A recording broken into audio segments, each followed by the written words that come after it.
Hello दोस्तों, कैसे हैं आप। आशा करती हूँ कि आप अच्छे होंगे और मन लगाकर पढ़ाई कर रहे होंगे। दोस्तों, आप सबका स्वागत है मेरे YouTube channel exam warriors point पर, जिस पर हम केवीएस टीजीटी एग्ज़ाम की तैयारी कर रहे हैं। दोस्तों, आज हम हिंदी विषय के एनसीईआरटी की किताब बाल राम कथा के आखिरी अध्याय को पढ़ेंगे और देखेंगे कि इस अध्याय में क्या होता है।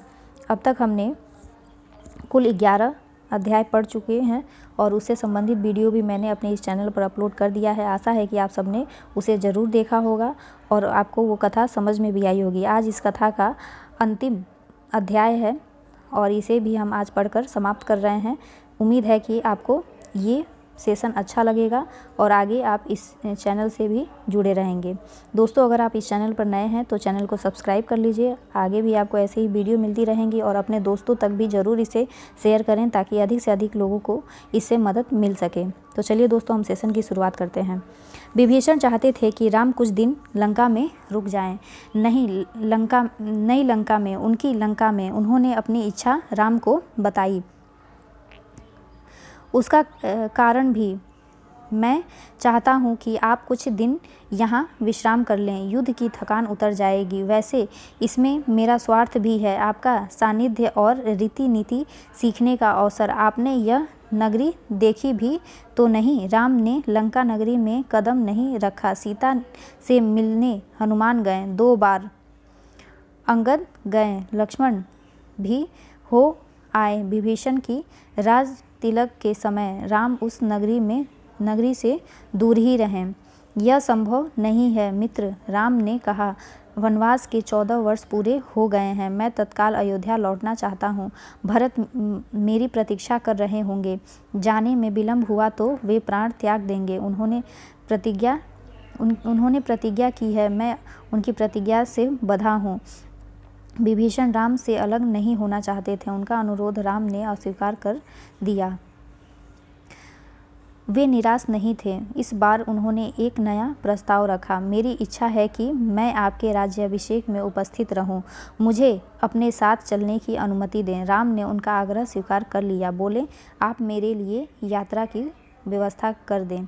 राम ने विभीषण की विनती मान ली तो सुग्रीव और हनुमान आगे आए। राम ने उन्हें भी अयोध्या आमंत्रित किया। विभीषण का पुष्यक विमान उन्हें ले जाने के लिए तैयार था। विमान के उड़ान भरने पर वानर सेना वहीं रही। विमान जाने के बाद वे कूद फांद करते किष्किंधा की ओर चल पड़े। विभीषण ने अपने कोषागार से उन्हें रत्नाभूषण दिए थे। उनकी वर्षा की थी उसी विमान से। वानर के लिए यह मनोरंजन था जिसे जो मिला लूटा। विमान लंका से चला। उड़ान भरने के बाद उसने उत्तर दिशा पकड़ी, जिधर अयोध्या नगरी थी। राम सीता के साथ बैठी थी। मार्ग में पड़ने वाले प्रमुख स्थान बताते जा रहे थे। रावण और सीता का हरण कर उसी मार्ग से लाए थे, पंचवटी से। उस समय सीता ने वे स्थान ठीक से नहीं देखे थे। स्थानों के नाम उन्हें ज्ञात नहीं थे। पहले रणभूमि पड़ी, फिर वह पुल जिसे नल और नील ने बनाया था, सेतुबंध किष्किंधा रास्ते में था। वानर सेना सुग्रीव की राजधानी थी। सीता के आग्रह पर विमान किष्किंधा में उतरा। सुग्रीव के रानियां तारा और रूपा को लेने आगे शिष्यमुख पर्वत पड़ा। उसके बाद पंपा सरोवर। उसकी सुंदरता अद्भुत थी। राम ने सीता को एक पतली चमकती हुई रेखा दिखाई। सीते, देखो, यह गोदावरी नदी है। ऊंचाई से इतनी छोटी दिख रही है। इसी के तट पर पंचवटी है। देखो, तुम्हारी पर्णकुटी अब भी बनी हुई है। सीता ने आंखें बंद कर ली, जैसे पंचवटी को पुनः देखने से डर रही हो। उन्हें पूरा घटनाक्रम याद आ गया। गंगा यमुना के संगम पर ऋषि भरद्वाज का आश्रम था। विमान वहां उतरा। सबने रात वहीं बिताई। ऋषि का आग्रह था, राम उसे टाल नहीं सके। वहीं से उन्होंने हनुमान को अयोध्या भेजा। भरत को उनके आगमन की पूर्व सूचना देने के लिए। राम सीधे अयोध्या नहीं जाना चाहते थे। उनके मन में एक प्रश्न था, एक संशय। 14 वर्ष की अवधि कम नहीं होती, कहीं इस अवधि में भरत को सत्ता का मोह तो नहीं हो गया। हनुमान को अयोध्या भेजते हुए उन्होंने यह प्रश्न रखा था। कहा, हे वानर शिरोमणि, आप भरत को मेरे आने की सूचना दीजिए। ध्यान से देखिएगा कि यह समाचार सुनकर उनके चेहरे पर कैसे भाव आते हैं। यदि भरत को इस सूचना से प्रसन्नता नहीं हुई तो मैं अयोध्या नहीं आऊँगा। भरत राजकाज संभालें, इससे मुझे कोई आपत्ति नहीं। हनुमान वायु वेग से चले जैसे उड़ रहे हों। मार्ग में निषाद राज गुह से भेंट की। उनसे अयोध्या का हाल जाना। वहाँ से नंदीग्राम पहुँचे। उन्होंने भरत से कहा, श्री राम के वनवास की अवधि पूर्ण हो गई है, वे लौट रहे हैं, प्रयाग पहुँच चुके हैं। मैं उन्हीं की आज्ञा से आपके पास आया हूँ। भरत की प्रसन्नता का ठिकाना न रहा, आंखों में खुशी के आंसू थे। वे बार बार हनुमान को धन्यवाद दे रहे थे यह शुभ सूचना उन तक पहुँचाने के लिए। उनके चेहरे पर केवल एक भाव था, प्रसन्नता। हनुमान उनसे विदा लेकर आश्रम लौट आए, राम के पास। अगली सुबह प्रयाग से श्रृंगवेरपुर होते हुए राम का विमान कुछ ही देर में सरयू नदी के ऊपर पहुँच गया। दूर अयोध्या नगरी के भवनों के शिखर दिखाई देने लगे। सबने अयोध्या को प्रणाम किया। उधर भरत ने सूचना पाकर अयोध्या में उत्सव की तैयारियां होने लगी। नगर को सजाया गया। शत्रुघ्न राज्याभिषेक की व्यवस्था में लग गए। महल में तीनों रानियां नंदीग्राम के लिए निकल पड़ी। कौशल्या सबसे आगे थी।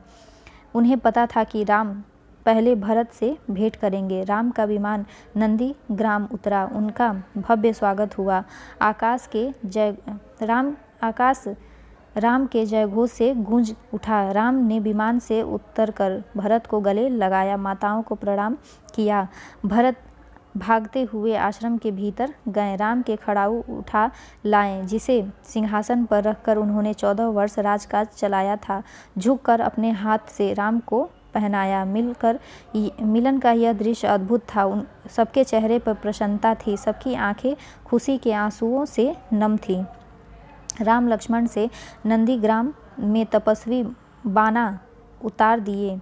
राम लक्ष्मण ने नंदीग्राम में तपस्वी बाना उतार दिए। दोनों को राजसी वस्त्र पहनाए गए। जनसमूह राम की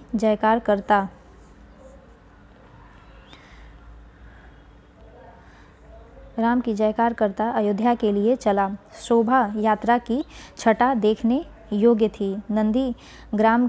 नंदीग्राम से चलने के पूर्व राम ने पुष्पक विमान को कुबेर के पास भेज दिया। यह विमान कुबेर का ही था। रावण ने उसे बलात् छीन लिया था। सजी धजी अयोध्या नगरी राम के दर्शन पर आह्लादित थी। नगरवासी प्रसन्न थे। उन्हें उनके राम वापस मिल गए थे। माताएं प्रसन्न थीं, उनका पुत्र लौट आया था।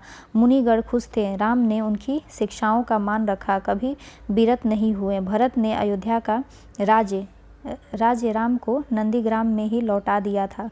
राजमहल पहुँचते ही मुनि वशिष्ठ ने कहा, कल सुबह राम का राज्याभिषेक होगा। इसकी तैयारी शत्रुघ्न ने पहले ही कर दी थी। पूरा नगर सजाया गया था, दीपों से जगमगा रहा था, फूलों से सुवासित था, वाद्य यंत्रों से झंकृत था। पूरे 14 वर्ष बाद अगले दिन मुनि वशिष्ठ ने राम का राज तिलक किया। राम और सीता सोने के रत्नजड़ित सिंहासन पर बैठे। लक्ष्मण, भरत और शत्रुघ्न उनके पास खड़े थे। हनुमान नीचे बैठ गए। माताओं ने आरती उतारी, मंगलाचरण हुआ, शुभ गीत गाए गए। राम ने सीता को एक बहुमूल्य हार दिया, प्रजाजनों को उपहार दिए, अनेक वस्तुएं प्रदान की। सीता ने अपने गले का हार उतारा। वे दुविधा में थी, किसे दें? दुविधा राम ने दूर की। जिस पर तुम सर्वाधिक प्रसन्न हो उसे दे दो। सीता ने यह हार हनुमान को भेंट कर दिया, भक्ति और पराक्रम के लिए। कुछ दिनों में सारे अतिथि एक एक कर चले गए। विभीषण लंका पहुँचे। सुग्रीव ने किष्किंधा की ओर प्रयाण किया। ऋषि मुनि अपने आश्रम चले गए। हनुमान कहीं नहीं गए, राम दरबार में ही रहे। राम ने लंबे समय तक अयोध्या पर राज किया। उनके राज्य में किसी को कोई कष्ट नहीं था, सब सुखी थे, भेदभाव नहीं था, कोई बीमार नहीं था, बड़ा नहीं पड़ता था, खेत हरे भरे थे, पेड़ फलों से लदे रहते थे। राम न्याय प्रिय थे, गुणों के सागर थे। उनका राज्य राम राज्य था, आज तक स्मृतियों में है। दोस्तों, उम्मीद है कि आपको ये सेशन अच्छा लगा होगा और इससे संबंधित प्रश्न आप परीक्षा में ज़रूर हल कर पाएंगे, मुझे इसकी पूरी उम्मीद है। दोस्तों, अगर आप इस चैनल पर नए हैं तो चैनल को सब्सक्राइब ज़रूर कर लें, ताकि इसके बाद के भी पुस्तकों की जो वीडियो मैं बनाऊंगी वो आपको मिलती रहें। तो मिलते हैं हम अगले सेशन में नए वीडियो में और नए पुस्तक की कहानी के साथ। तब तक आप सबका धन्यवाद। आप सब अपनी पढ़ाई ऐसे ही ज़ोरों शोरों से करते रहें और परीक्षा में अच्छे से अच्छी नंबर लाकर इस परीक्षा को पास करें, यही मेरी शुभकामनाएँ हैं। तब तक आप सबका धन्यवाद।